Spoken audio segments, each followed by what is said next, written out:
have you guys heard about the stuff going down with Star Citizen? Basically, what happened is there's this big 3.1 update, right?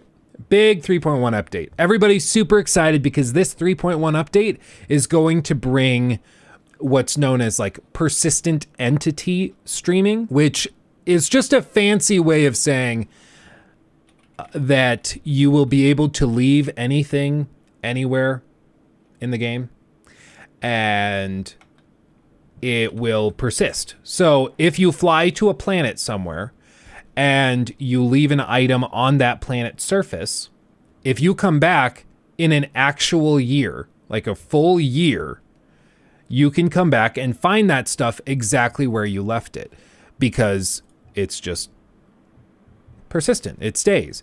And as long as like nobody's messed with it, it will be there. And it's pretty freaking cool as a concept because you could have like on this planet in a forest somewhere is where you stash all this stuff.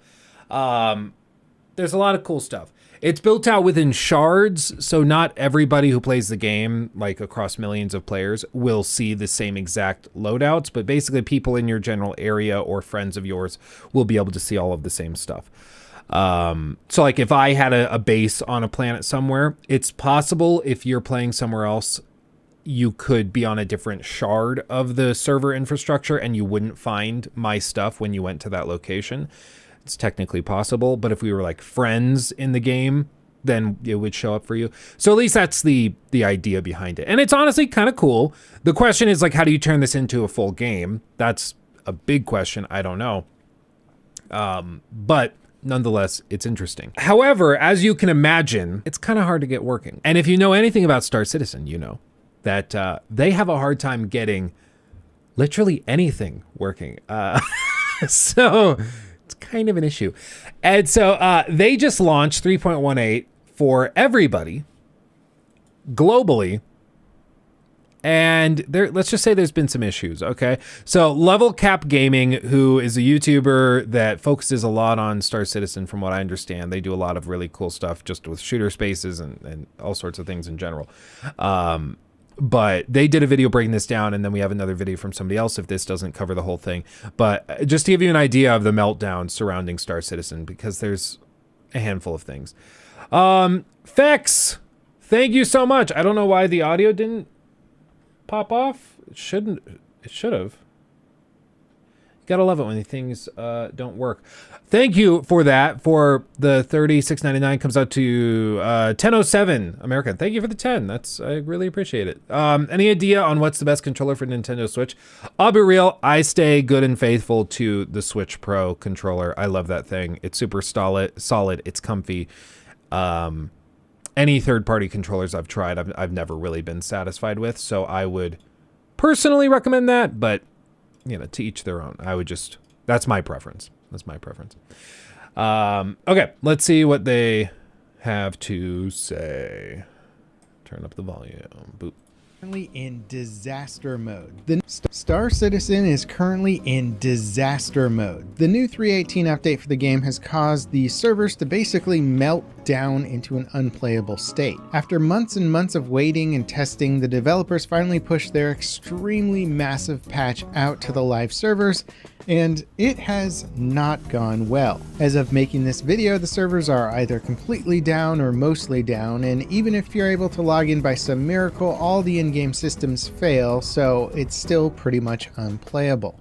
Bear in mind, he touched on this, but 3.18 went out to like playable test servers or private test servers. So people who are in their like whatever stratosphere of influence, content creators, other developers, moderators, people like that, they got access to this early and they found it to be generally buggy, but like kind of cool. But I mean, it was a very small group of people that actually had access to 3.18 over the last like month or so. And then they just opened it up to everybody. And as you hear, the server farms that they're running this on are just melting and can't keep up with it.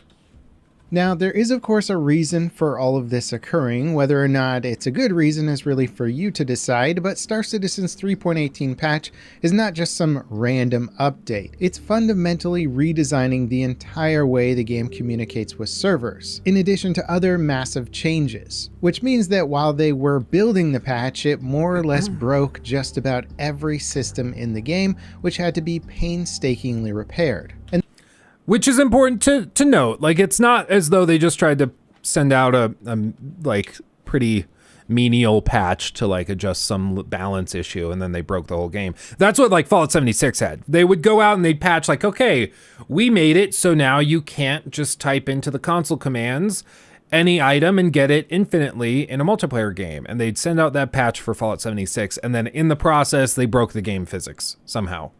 They just broke it. That was I remember there was one patch they sent out for Fallout 76 where they were adjusting and improving frame rates, but in the process they screwed up the game physics because the game physics were tied to the frame rate, and they broke the connection between those two. So people were able to run at like 60 miles an hour. It was ridiculous just because of one stupid little patch to fix like, you know, and improve frame rates. It was ridiculous. So this isn't quite on that level. This is something where they're trying to do something really foundationally different. They're trying to rewrite a ton of code and do all of this. But as we know, when you take a game and its engine and then you rework it in a severe way, it's gonna launch broke. It always does. It just always does. That's why Creation Engine, they ported that multiplayer stuff into it for Fallout 76, and it just broke. It just didn't work anymore. That's honestly why I'm more concerned about Starfield than ever before, because they're adding in this 1,000-planet dynamic system. That's something new and crazy and bold for them to do, and I would guess that causes a lot of issues. Maybe not, but probably. But anyway, enough of that. And the tech behind this patch has been in development for well over a year, and the testing phase has been massive. It's also been massively delayed, with the original projection targeting a launch in the third quarter of last year. You know what I just realized? Star Citizen is basically the Tesla of the gaming space. No cap. Finnabussin. Real talk. They make crazy promises. They're very ambitious, but they rarely deliver in its entirety. It's still exciting and they have a rabid fan base as a result, but it makes it really tough to be a long-term fan of them because they consistently overpromise and then underdeliver. It gets a little difficult. Yeah. It's like, I will be honest, I would love to be able to invest in Tesla and buy Tesla shares and hold that in my like retirement portfolio, but I cannot in good conscience do it when Elon's like, yeah, we're getting Cybertruck. It's really ready now. It's getting close. I've had mine pre-ordered since 2019, and if I got an email today saying it was ready, I don't think I would actually redeem it. I think I would just be like, oh, well, I lost $100 on that. Because, like, for real, it's taken so many years. But, like, when they announced the Cybertruck, there weren't electronic pickups. There just weren't. It was, like, the thing. Rivian was close, if I remember right. Like, they were on their way, but it was a novel idea. Now, there's an electric F-150. It's ridiculous. So, like, that's what I feel like happens with Star Citizen all the time, is they promise these really cool concepts and ideas, and then they work on it. They're kind of the people that come up with the idea, and then other companies come in and then figure all this stuff out and get it working really, really well. And then they're left behind like, well, but we're still working on it, you know? I've driven a Rivian. Acceleration is insane. Yeah, I've also been in, is it the Model S? Or X, whichever the Tesla it is, that's like, you know, $120,000. One of the guys I used to work with, he drove one and he went on the highway.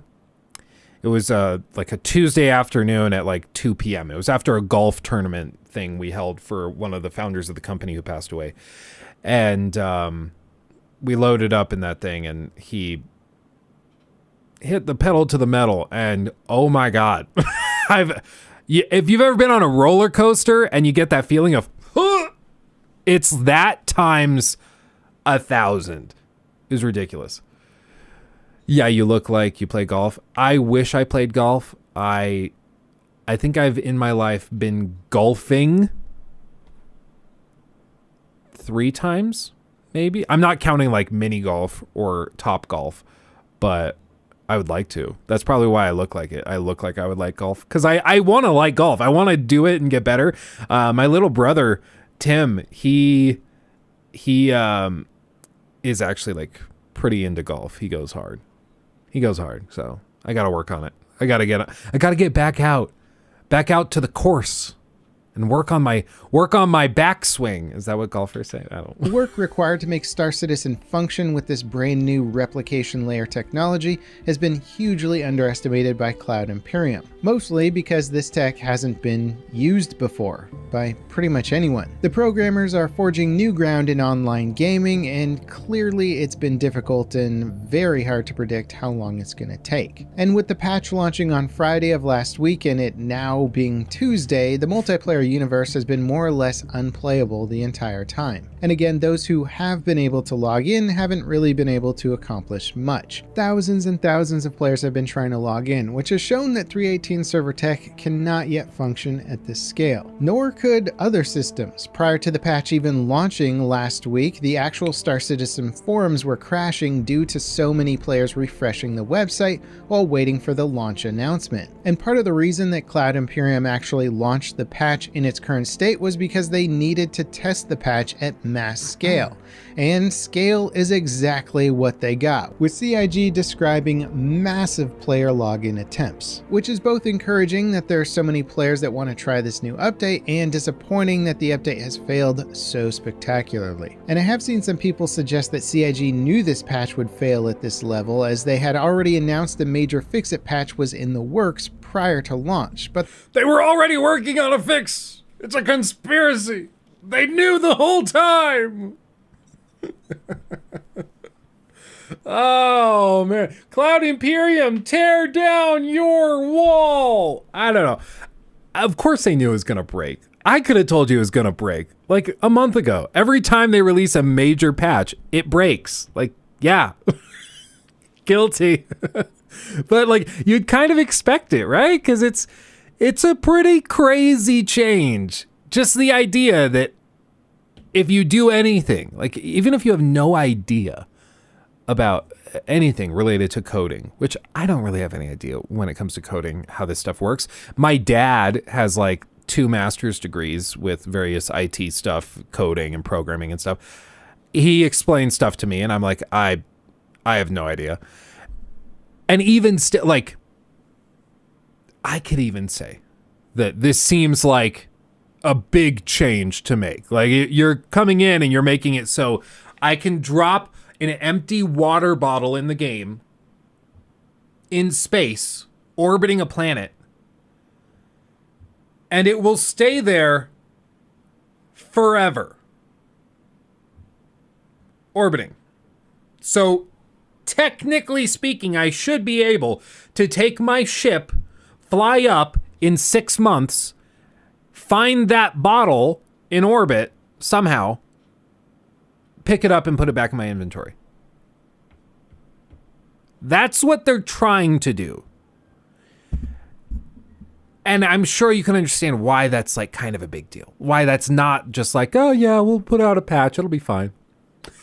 Wave the red flag. Well, for me, it's like, at least they're being real about it. Like we're working on patches already. It's not going to work super great, but whatever. Bottles would crush in space. No, you take the cap off because it's empty. So you take the cap off and boom. And it wouldn't crush. It wouldn't crush in space because there's no pressure in space because there's no atmosphere or anything. So it would expand technically if it was like under pressure inside the bottle and it was used to like atmospheric PSI, it would expand. But if it's empty, then it's okay. Okay, Albert, calm down. there still isn't much of a reason to completely torpedo your servers and make the game this unplayable. It's also just really unfortunate timing with the new promotional trailers that are further hyping this update. CIG dropped that's right, 3 really cool trailers showcasing the new features and new ships coming with the update. The Lasting Legacies trailer does a great job of hyping the new persistence tech. Basically everything in the universe that's dropped or crashes or dies will now persist in that location until somebody finds it and takes it. You know how in basically every video game ever your body despawns after you die? Well, not in Star Citizen, not anymore, nor will your spaceship. It's pretty wild technology when it's actually working. Cargo now persists as well, allowing pirates to board and steal cargo or fish it out of shipwrecks. There's new racetracks and time trial missions for those tracks, an entirely new salvaging profession which allows players to profit from salvaging shipwrecks. There's new derelict outposts that look really cool, new cave archetypes, new rivers and canyons, new prison missions, a massive update to security post Korea, turning it into a PvP mission location, and frankly a whole lot more. The patch is extremely content rich, and the trailers as usual do a great job of hyping it up, which normally would be great for the game, but currently the hype is driving players towards an unplayable dumpster fire of a situation. Now, is this the worst state that Star Citizen's ever been in? Arguably not. In 2017, the 3.0 patch also brought tons of new features that broke the game for many and wasn't fixed for quite some time. However, back in 2017, the active player base was also much smaller than it is today, as there was just far less gameplay loops available. However, today, Star Citizen can easily be played on a daily basis, and many players do. So while it wasn't a great situation at the time of 3.0's launch, the scale of the problem is arguably a lot worse today. That said, I don't believe the server issues will persist for a particularly long time, because after all, 3.18 was working in the public test universe, and I played it there and made videos of it working and functioning, as did many others. We all know that the tech does technically work. What we're experiencing— The tech technically works. Well, I heard from a handful of people that it worked, but it worked in the same sense that, like, again, Fallout 76 worked, where like, yeah, you could run through the map and you could technically play it with friends, but I still don't know what this game is exactly. It's funny you bring that up, Mr. Pinkman, because actually I have a video in the works called "What Do You Even Do in Star Citizen?" So I've anticipated that objection. It's the idea is basically they want to give you a space sandbox where you can go and do whatever you want. Whether you want to be a pirate, whether you want to be a medic, whether you want to be a salvager, whether you want to be sort of working with the space police and taking down bounties and all this. They want to give you that sandbox to just have fun in. And it's an interesting concept, and I've played it and I've had a really, really good time with it. However, it's certainly it's tough to explain concisely what the game even is. So that's a problem. And it also regularly is having bugs like this. If I wanted to boot the game up now, you see the launcher bugged out. I have to log out and log back in for it to work. That's just dumb. Like, it regularly breaks itself, and it's just kind of really, really annoying.